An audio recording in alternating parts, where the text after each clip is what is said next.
Born in West Bengal, Jamini Roy graduated from the Government School of Art, Kolkata in 1914. He was a revolutionary artist whose contribution greatly shaped the trajectory of modern Indian art.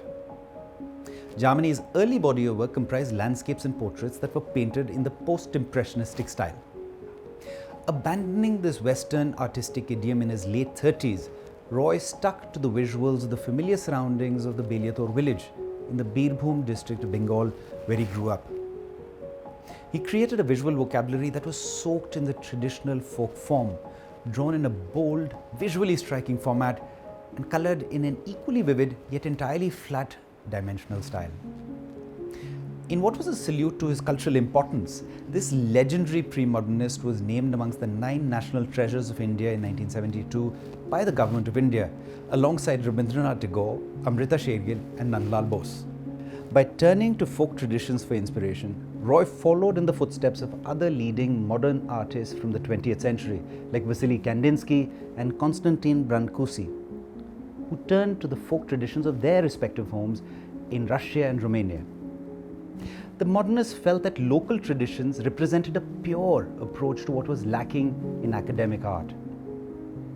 Jamini Roy adopted the same themes and color spectrum as those that the Patua artists of Bengal were using and rendered his images in a similar fashion.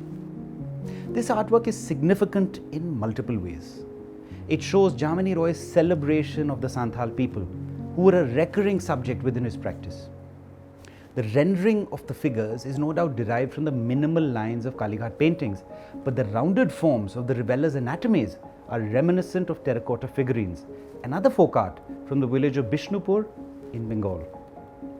The decorative borders of this artwork are an important aspect of Jamini Roy's artworks as well. The border might be plainly dismissed as a simple decorative element, but can just as easily be likened to the curtains that are drawn just before the opening of a grand performance on stage. Now, these 4 drummers are in the midst of what Jamini Roy portrays as a frenzied performance, with a display of untamed vigor and vitality that he yet masterfully contains within the parameters of this painting. The figures are presented in his signature 2-dimensional render with his celebrated application of color in a flat form, in this instance covering a very pleasing blend of yellow ochre, vermilion, grey, cadmium, green, brown and white. This work has been published in Jamini Roy, His Life in Art by Sandeep Sarkar. Our financial knowledge partner at IndianArtInvestor.com tells us that in the past 5 years, Jamini Roy's sell-through rate has shot up to 95.2%, while also seeing an increase in the average price of his works that indicate the popularity of this pre-modern artist.